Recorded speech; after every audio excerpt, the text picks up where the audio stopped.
Hey guys, and welcome. Thanks so much for joining me. Thanks so much for having me, Anne. Awesome. It's really great to have you back again.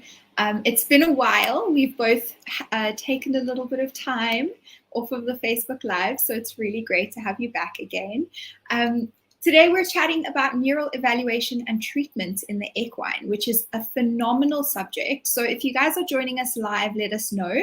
Let us know your interest. If you have any cases that you want to chat about, share some details with us, share some information. Let us know where you are joining us from. It's always really great to know who we are chatting to.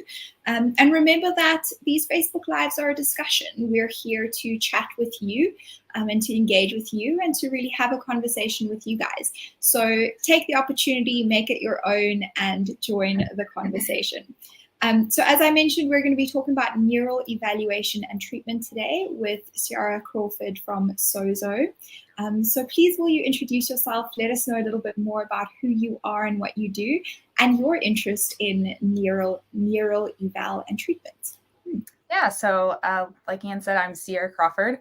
I am Sozo Equine, and thank you again for having me back. I always enjoy visiting with you on these, so thanks for having me back. So I am an occupational therapist, and I worked for several years in human orthopedics. So I specialize in the upper extremities.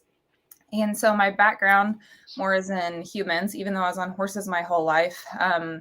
My formal training started in humans. And so essentially, you would never do an eval on a human and not check the status of the peripheral nerves, or at least the nerve roots. And so that's really what sparked my interest. Was I always really enjoyed that component of the nervous system in the eval, even in treatment. And then crossing over to the equine world, it wasn't really a normal or expected component of eval or treatment to look at the nerves and how they're affecting the soft tissue, or if there is a restriction or impingement. And so that's really where my interest started. And as I started looking around, I couldn't really find anything. And so sort of just using my human background, some intuition, some jump out on a limb of let's try this and see what happens. Well, that worked. Let's try it again. Well, it worked again. So let's try it again, just sort of developing using clinical experience and what I did know. And I really fell in love with the process. And so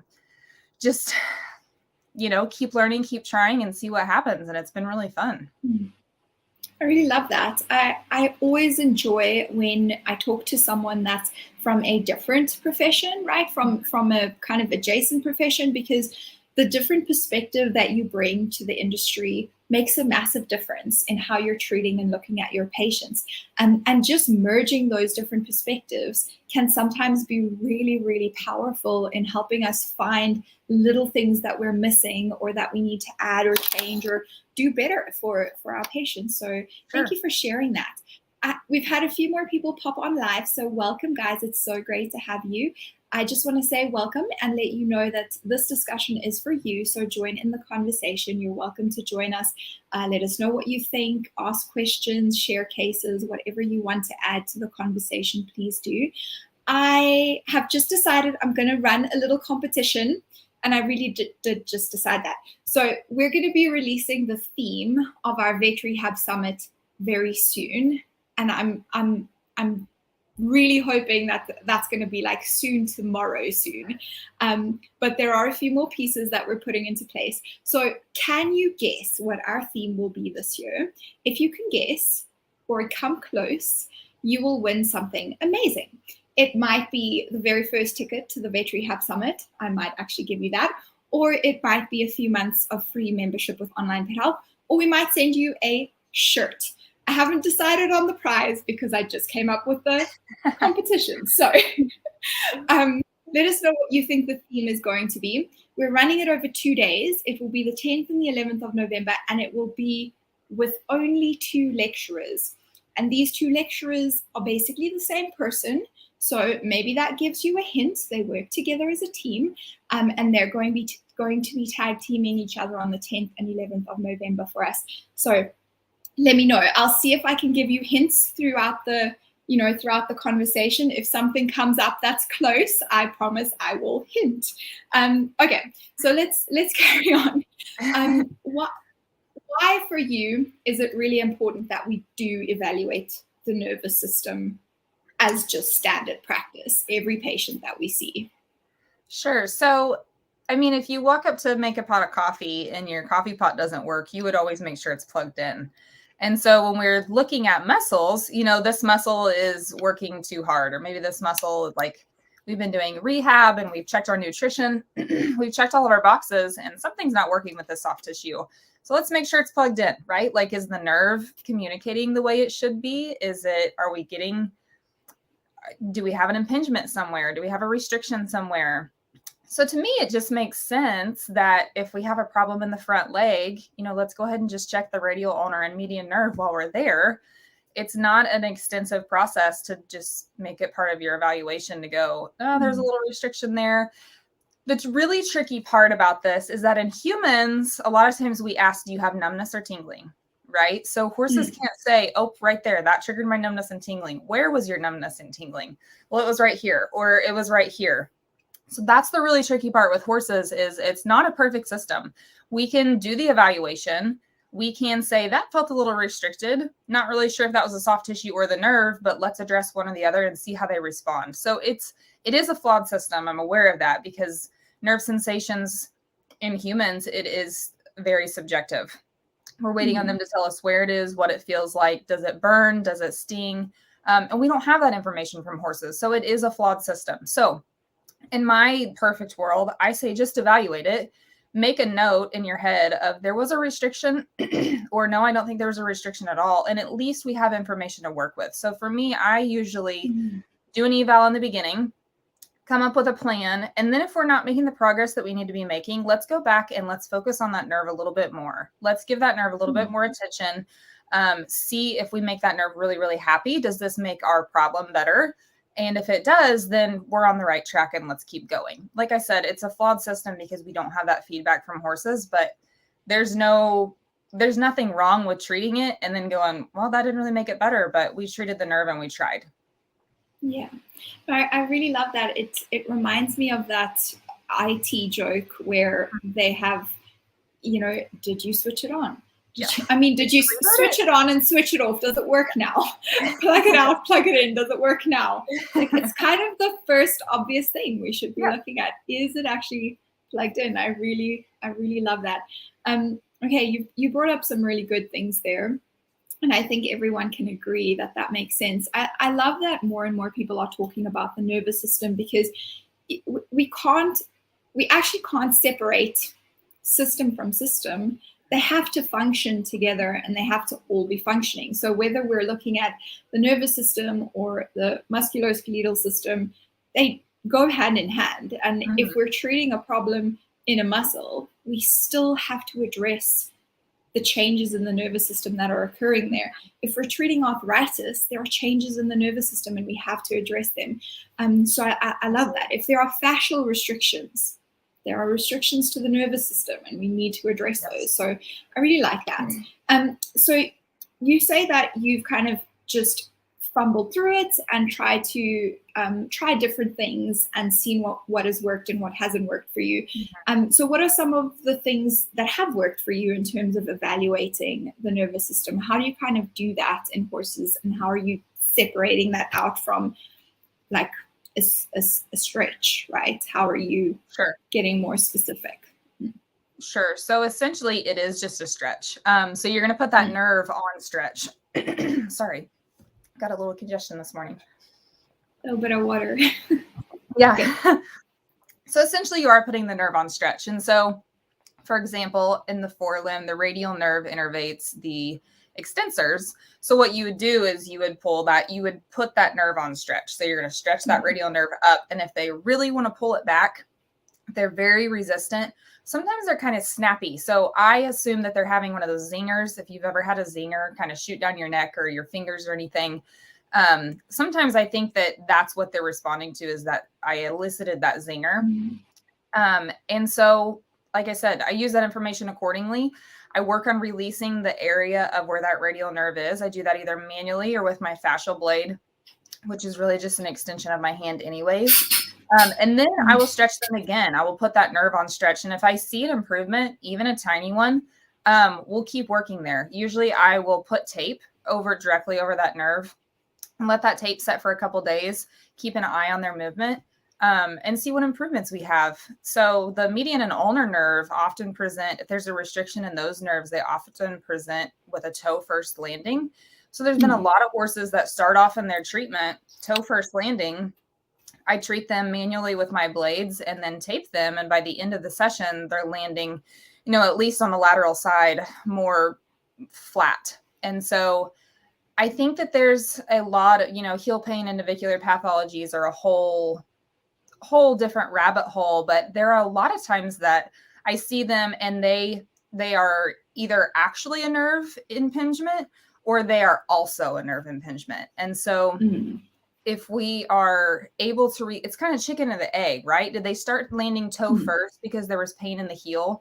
Because they were landing toe first, they shortened that flexor side of their leg. And then when that tissue shortened, then it caused impingement and restriction in the nerve again. Or was the nerve injured first and then it caused pathologies in the bone? Not sure. It's the chicken or the egg, but I see oftentimes that horses really benefit from that treatment. Same thing with stifle issues. So that obturator nerve comes off the sacral plexus and it goes to the gracilis. And then the femoral nerve goes to the quads. And so the gracilis stabilizes the medial side of the patella and the quad stabilizes the lateral side of the patella. And so if you have a really weak patella, you're doing all the right strengthening, you're just like doing all the right things. Why is this horse not strengthening? Then let's check the plexus, right? Like maybe there's an issue with the nerve.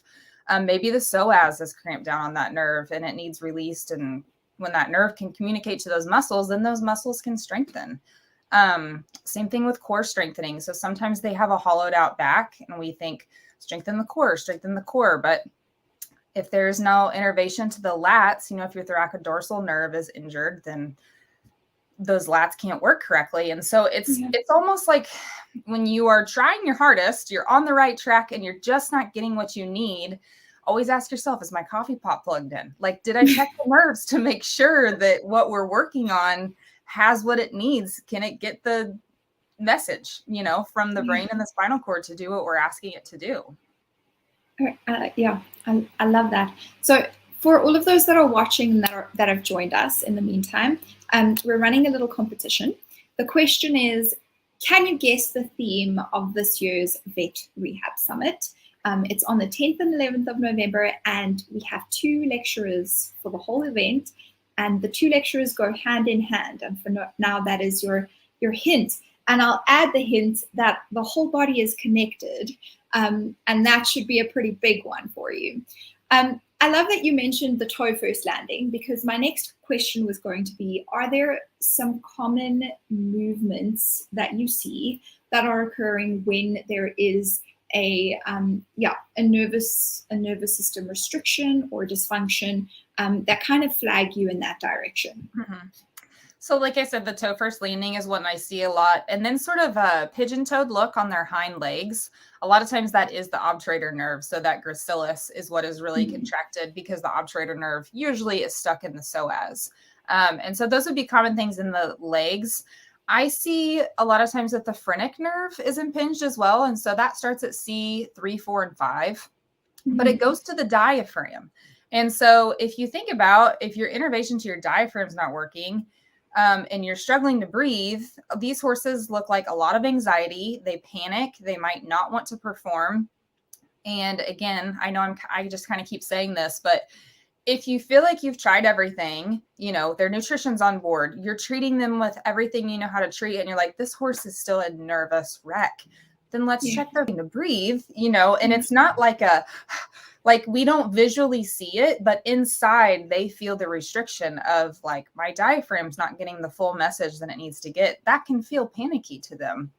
And so just backing up again, looking at the full picture, maybe there's a lymphatic restriction around, especially right there around the neck. A lot of times lymphatic issues in the brachial plexus go hand in hand because they're so intimate, but they are in the whole body, but the main drain for the lymphatic system is around the neck. And so looking at that, is it an option that maybe this horse has a restriction at their phrenic nerve and that's why they're so panicked? It's not, and that can lead to ulcers and that can lead to a lot of things that if we just gave them the opportunity to heal that area first, then maybe it wouldn't lead to the next thing and the next domino effect. Yeah.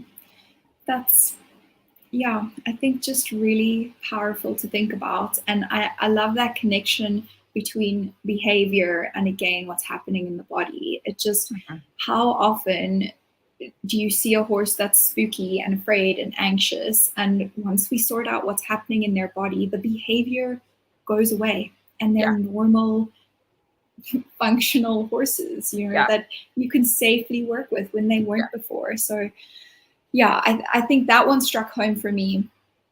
And nerve pain is so painful. You know, anyone that's ever had nerve pain, it is a whole different kind of pain. Like, it is not a bruise. It is not a bump into the wall. It is like very dramatic. It's usually either shocking or stinging or burning, and it's constant, and it is awful. And to think that they can't tell us that's happening. And so if that's not an area that we're even checking, then we could be missing, you know, a big piece of the puzzle.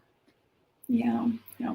Okay, so Lori has given us a guess: myofascial or neurology. Those are pretty great guesses. I really love them. Let's see if we can get some more guesses from people here. I like it. And then we have a question. So how much asymmetry do you address and correct before you evaluate nerve function? So I don't correct anything before I check it. I personally evaluate nerve function first time I ever see a horse. And like I said, I'm just sort of keeping track in my head of the asymmetry that's present. So there was more restriction on the right side than the left side, or there was more restriction on the front than the hind. I sort of keep track of it. And then as I track the progress, that's information too. So every time you go back, you run through and, you know, basically redo your eval and see, was it better? Was it not better? And on that note, sometimes it makes things not better, because if we had a nerve that was impinged and there was no message being sent, and then we wake it up and send a message, but that message is pain, sometimes we can make things worse. And that's part of it. We're on the right track, right? Like, we're peeling back the layers of those onions, but we woke up a nerve that was communicating pain, and now we can fix the pain issue. And so I don't actually address asymmetry before I do an evaluation. It's just all information that helps me know how to treat them. Okay, building that puzzle. I like it. Okay. What are some of your favorite treatment techniques? So you've mentioned that you like to use your fascial blade and you like to use kinesio tape over that nerve pathway. What else do you use? What else do you do? So I just call them nerve glides. That's what we called them in the human world. And essentially it's the same thing as the evaluation, but I'm not pushing them to that endpoint. So on an evaluation, I'm trying to see how far I can go to evaluate the restriction. And whenever I'm treating, I want to keep a really fluid movement, and I want it all to be a really comfortable movement. And so, for instance, a nerve glide on humans, let me see if I can back this away. What you want to do is you want to keep that nerve flossing on the muscles. So it's not one stretch where you hold it for a long time. Whoops, I turned that the wrong way. So nope, I had it the right way. The screen is backwards of what real life is, and so I'm confused. So for instance, like, this would be a human nerve glide, and essentially it's the same thing for horses. So the same thing, meaning it's a constant slow movement. It's sort of like rocking the boat back and forth. And all you're doing is you're trying to get that nerve gliding on the muscle, the fascia, anything that's running beside that nerve that could be stuck down with scar tissue, or maybe it's just not hydrated. We want to get that loose and get that gliding. So I try to do 5 smooth glides of whichever nerve it is, and you put that nerve on stretch, but not the full stretch. Just within a comfortable range. And so sort of like yoga.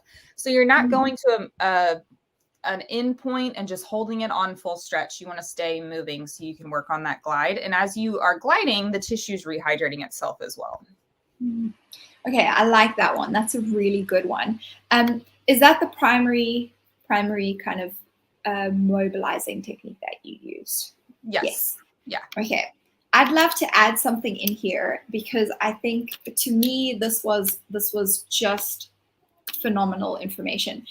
So a while ago, we had a webinar with Sabine, Sabine, I don't know how to pronounce her surname, but I'm putting it up here for you guys, neurodynamic mobilization in animal physical therapy. And it's in our small animal webinar library.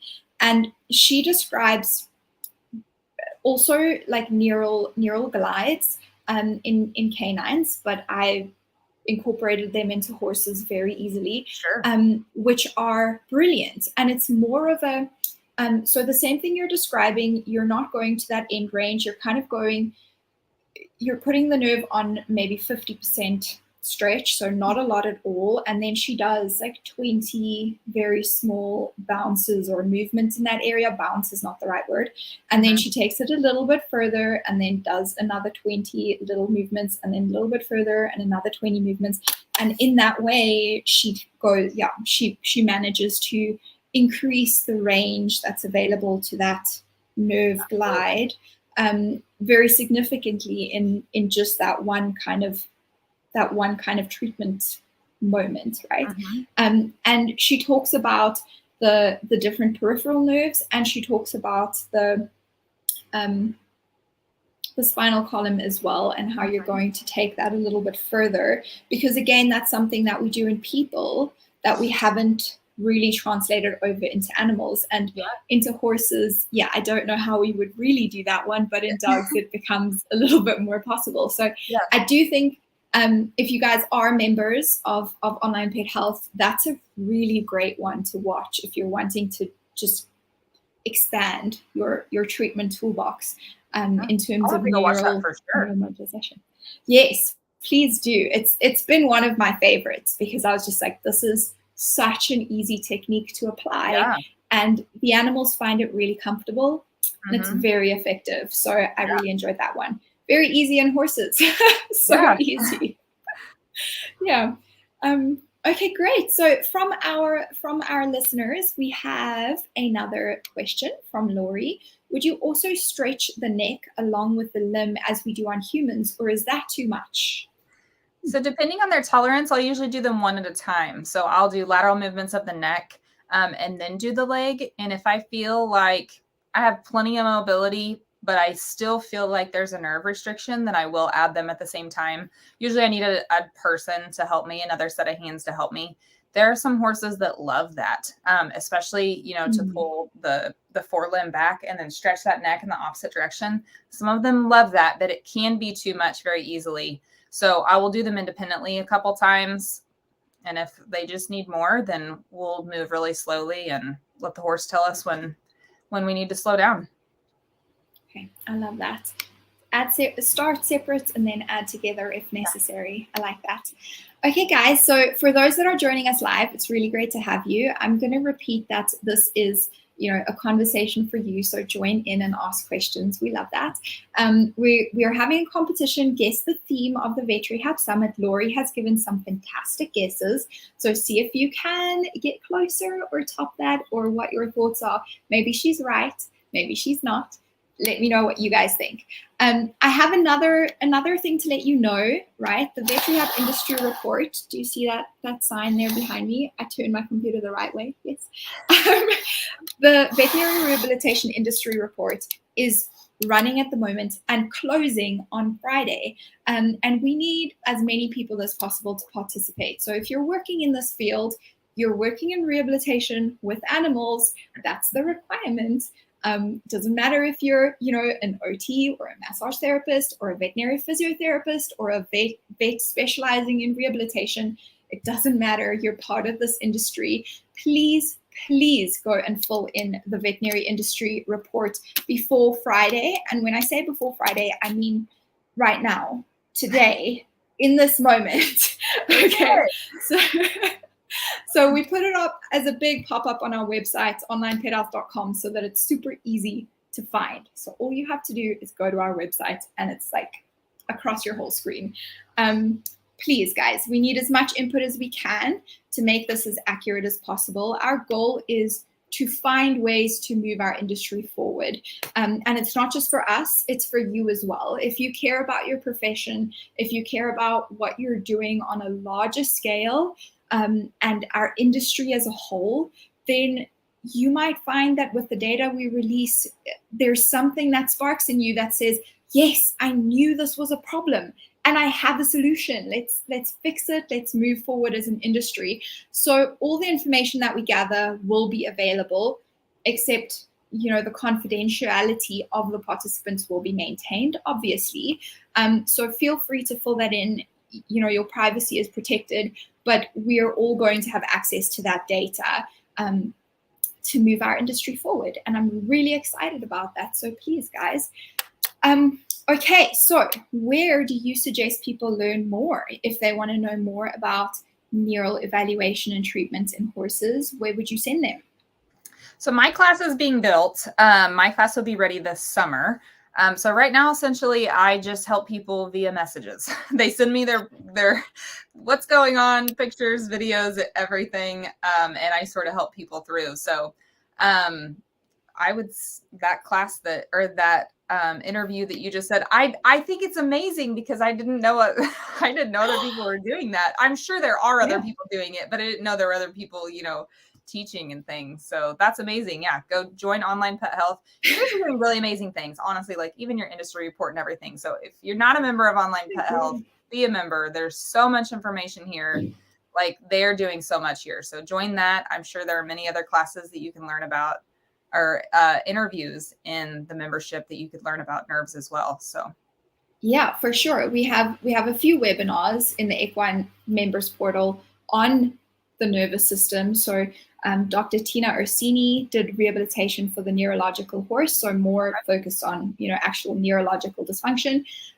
Leslie Goff has presented neural mobilization, and we have a series on neurodynamics by Amy Hesbach and Gillian Tabor together, because Amy Hesbach's specialty is neurodynamics. Cool.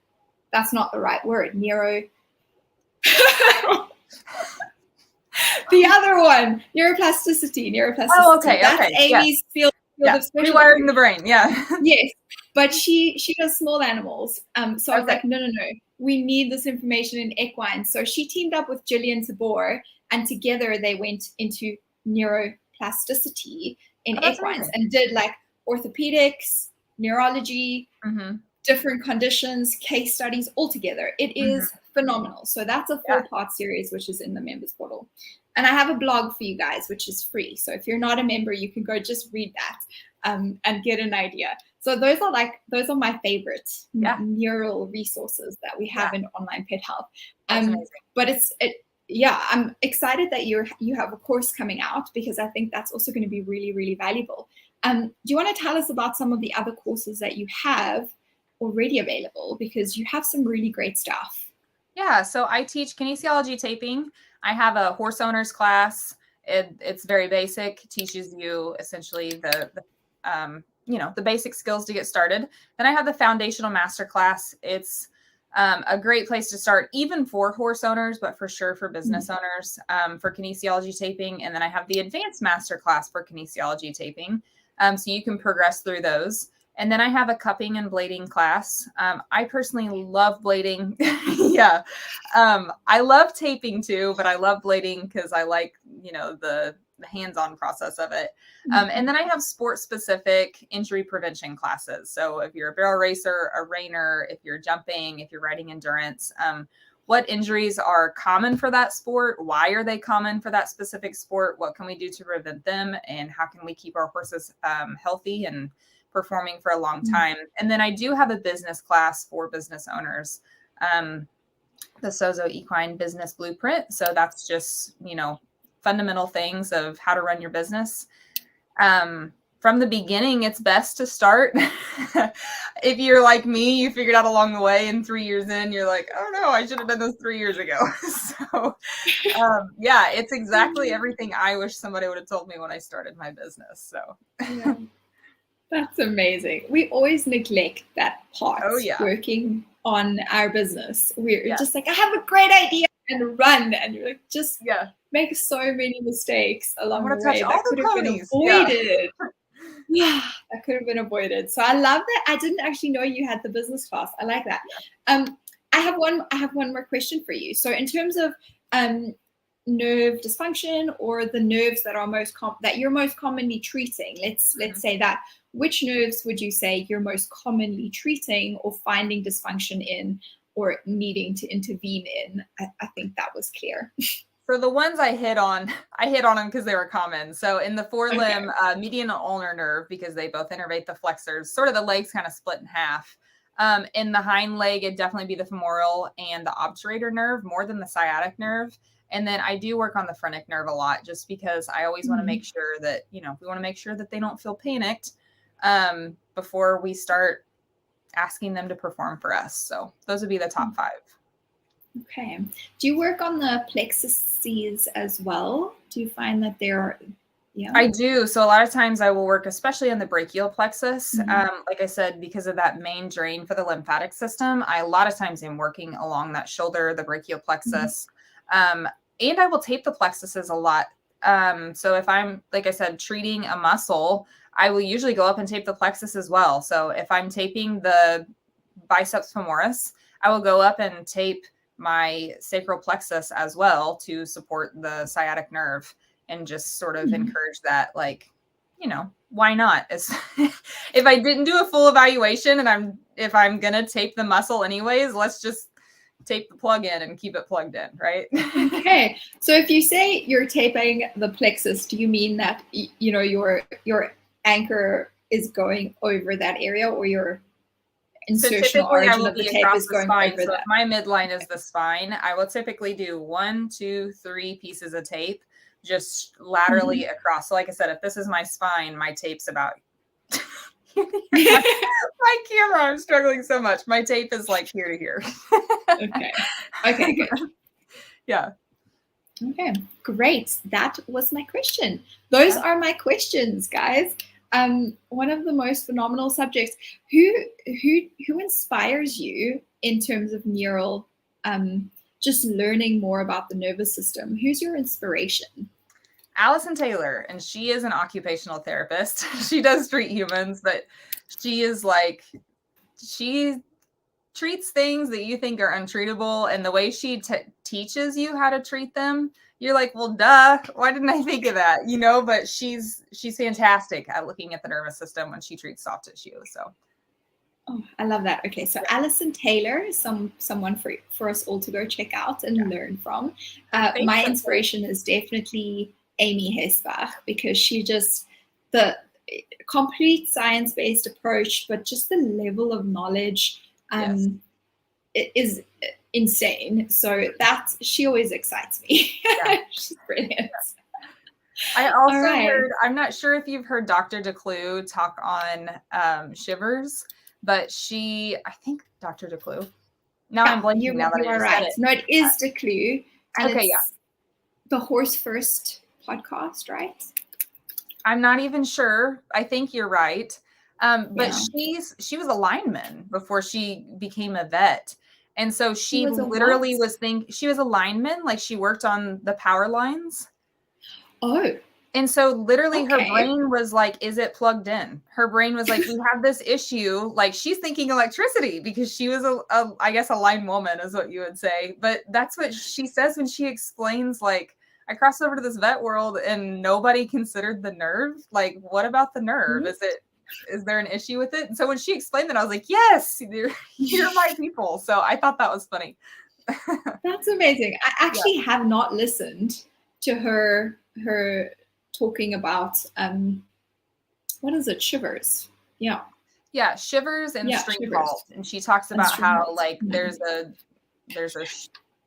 short in the circuit, and I'm like, yeah, that makes total sense. So I definitely have to go educate myself there, because it's come up in conversations so many times, with a lot of people kind of for it and a lot of people against her theory and idea on treating and working with shivers. So it's very interesting.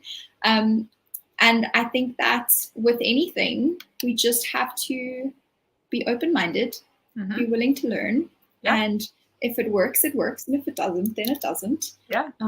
As long as our horses are benefiting at the end of the day, that's the important thing.